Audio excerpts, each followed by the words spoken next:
స్వతంత్రం వచ్చి 76 ఏళ్ళు గడుస్తూ ఉన్నా కూడా ఇప్పటికీ అలాగే మిగిలి ఉన్న ఈ రూపం మార్చుకున్న అంటరానితనం మీద, పలు రూపాల్లో ఉన్న ఈ పెత్తందారి భావజాలం మీద యుద్ధం చేస్తున్న ప్రభుత్వం మనది.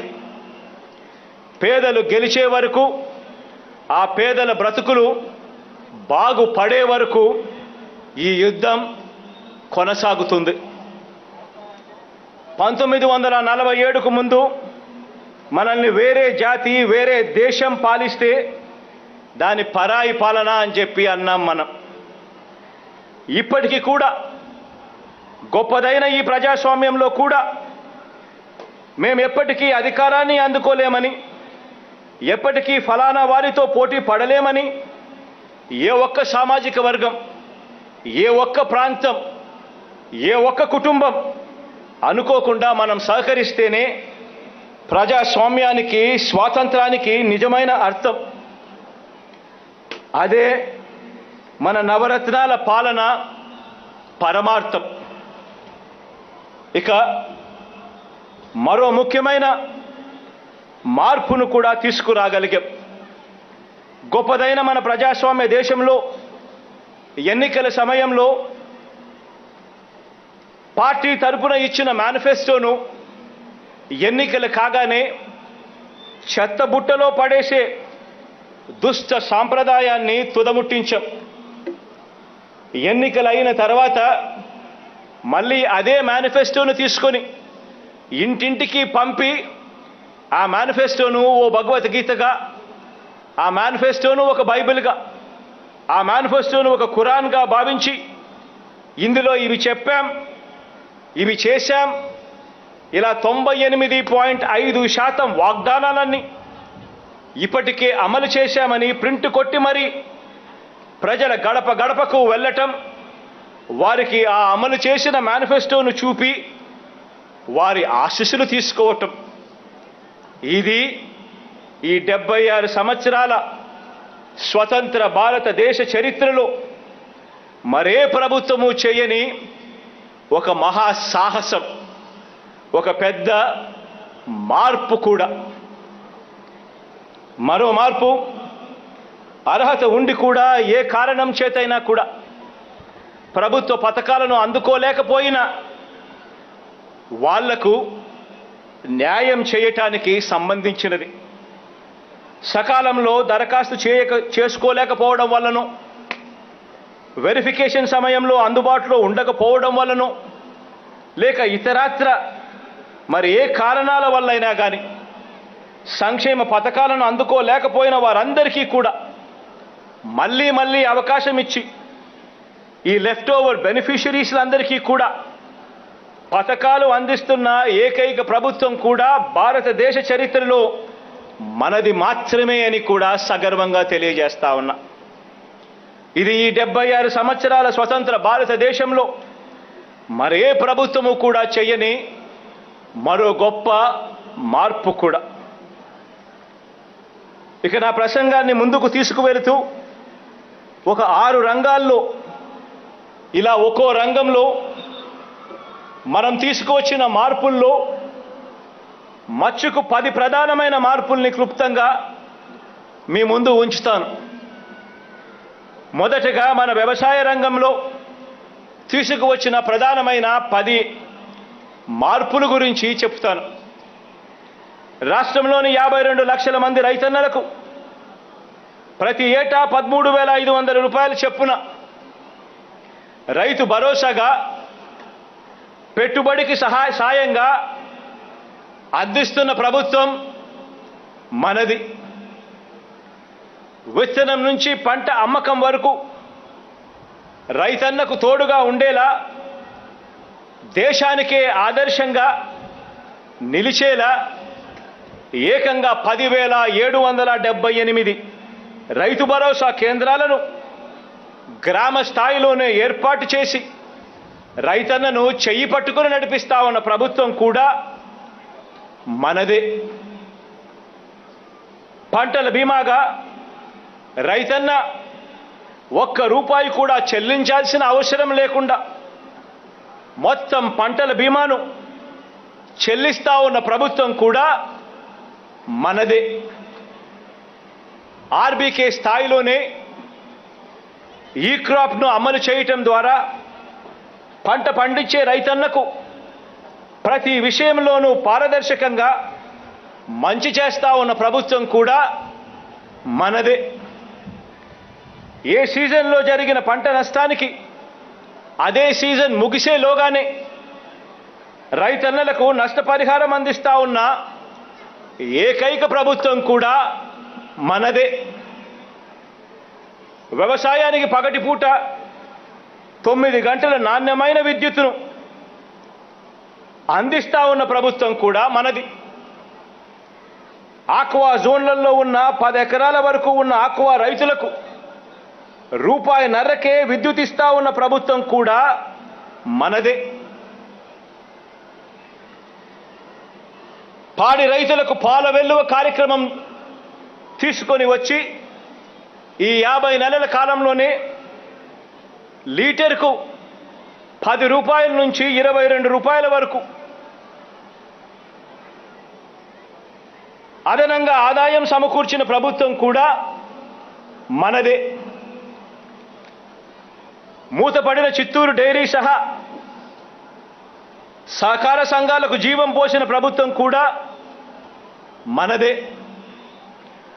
100 సంవత్సరాల తర్వాత మళ్ళీ సమగ్రంగా భూ సర్వే చేసి రికార్డ్స్ అన్నీ కూడా పూర్తిగా అప్డేట్ చేసి ఇక భూ వివాదాలకు ఏమాత్రం కూడా ఆస్కారం లేకుండా రైతన్నకు మంచి చేస్తా ఉన్న ప్రభుత్వం కూడా మనది. ఏకంగా ఈ 50 నెలల కాలంలోనే 19.17 లక్షల కుటుంబాలకు మేలు చేస్తూ 34.72 లక్షల ఎకరాలను ఈ 50 నెలల కాలంలోనే పూర్తి హక్కులతో రైతన్నలకు భూ యజమానులకు వారి చేతిలో ఉంచడం జరిగింది. ఇందులో 20 ఏళ్లు దాటిన అసైన్డ్ భూములు సాగు హక్కుదారులకు వాటి మీద పూర్తి హక్కులు కల్పించడం ద్వారా 15.21 లక్షల సాగు హక్కుదారులను 27.41 లక్ష ఎకరాలను యజమానులుగా చేయటం జరిగింది. ఇందులో ప్రధానంగా ఎస్సీలు బీసీ వర్గాల వారే ఎక్కువ. 1.54 లక్షల ఎస్టీ రైతులకు 3.23 లక్షల ఎకరాలను డీకేటీ ఆర్ఓఎఫ్ఆర్ పట్టాగా ఈ 50 నెలల కాలంలోనే ఇవ్వటం జరిగింది. చుక్కల భూముల జాబితా నుంచి 1.07 లక్షల రైతులకు చెందిన 2.06 లక్షల ఎకరాల భూముల్ని తొలగించి వారిని పూర్తి హక్కుదారులుగా మార్చటం జరిగింది. వీరితో పాటు షరతులు గల పట్టాలు కలిగిన మరో 22,000 మంది రైతన్నలకు 33,000 ఎకరాల మీద పూర్తి హక్కులు ఇవ్వటం జరిగింది. అదేవిధంగా ఇరిగేషన్ తీసుకుంటే జలయజ్ఞంలో ఇరిగేషన్ ప్రాజెక్టులన్నీ కూడా ప్రాధాన్యత క్రమంలో పూర్తి చేస్తూ ఉన్నాం. ఇప్పటికే నెల్లూరు బ్యారేజీ, సంగం బ్యారేజీ, ఆవుకు 2వ టనల్ ఇప్పటికే పూర్తి చేశాం. భూసేకరణ పునరావాస సమస్యలను పరిష్కరించి కాలువల సామర్థ్యం పెంచి సమస్యలన్నింటినీ కూడా పరిష్కరించి పులిచింతల, గండికోట, చిత్రావతి, పైడిపాలెం, బ్రహ్మం సాగర్ ఈ రిజర్వాయర్లన్నీ కూడా ఈ అన్నింటిలో కూడా పూర్తి స్థాయిలో నీటిని నింపగలుగుతా ఉన్నాం. ఈరోజు రాయలసీమ ప్రాజెక్టుల్లోకి శ్రీశైలం నుంచి వరద సమయంలో త్వరితగతిన నీరును తీసుకొచ్చేందుకు కాలువల సామర్థ్యం పెంచడంతో పాటు రాయలసీమ లిఫ్ట్ ఇరిగేషన్ పనులు కూడా ఈరోజు వేగంగా జరుగుతూ ఉన్నాయి. వెలుగొండ ప్రాజెక్టులో మొదటి టనల్ ఇప్పటికే పూర్తి చేయడం జరిగింది. రెండో టనల్ పనులు మరో 2 నెలల్లో పూర్తి కాబోతా ఉన్నాయి.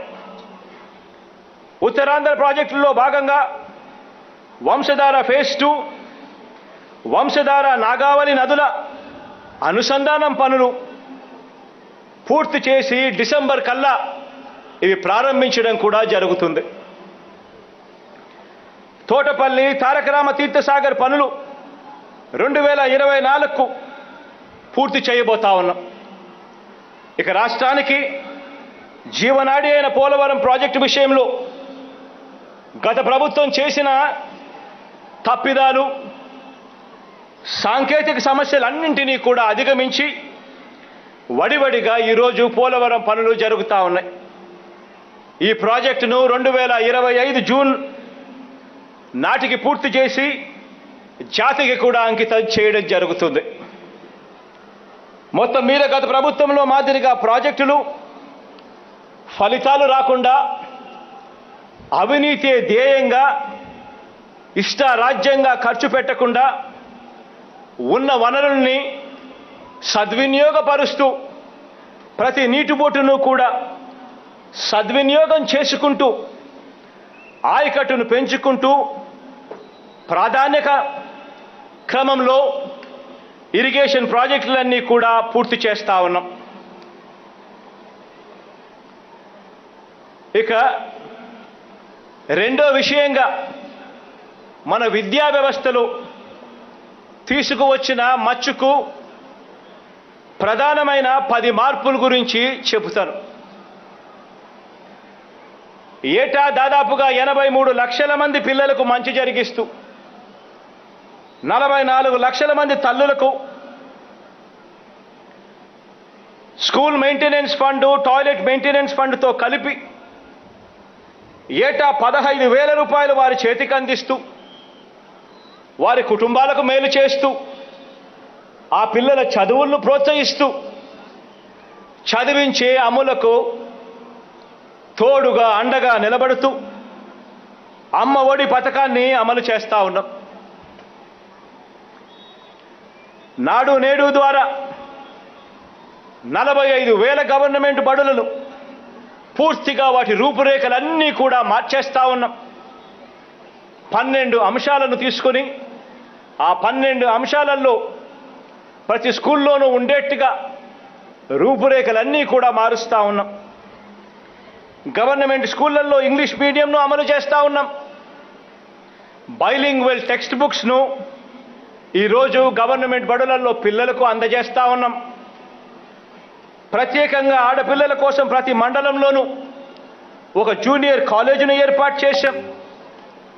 3వ తరగతి నుంచే సబ్జెక్ట్ టీచర్ విధానాన్ని ఈరోజు మన గవర్నమెంట్ బడులలో అమలు చేస్తూ ఉన్నాం. 3వ తరగతి నుంచే టోఫుల్ ఓరియంటేషన్తో శిక్షణ ఇచ్చేలా ఈటీఎస్ ప్రిన్స్టన్తో ఇప్పటికే ఒప్పందం కుదుర్చుకోవడం జరిగింది. మన పేద విద్యార్థులను కూడా గ్లోబల్ సిటిజన్స్గా తీర్చిదిద్దే క్రమంలో భాగంగా రాబోయే తరానికి రాబోయే రోజుల్లో స్టాండర్డ్ ఆఫ్ ఎడ్యుకేషన్ను పెంచుతూ ఐబీ, ఐజీసీఎస్సీ సిలబస్ను సైతం ఆ కరికులంను సైతం తీసుకొచ్చే దిశగా మనం దేశంతో కాదు పోటీ పడేది, ప్రపంచంతో పోటీ పడతా ఉన్నాం. ఆ ప్రపంచంతో జరిగే ఆ పోటీలో కూడా గెలిచే విధంగా సత్సంకల్పంతో ఈరోజు అడుగులు వేస్తూ ఉన్నాం. 6వ తరగతి నుంచే ప్రతి క్లాస్ రూము ఇప్పటికే డిజిటైజేషన్ జరుగుతూ ఉంది.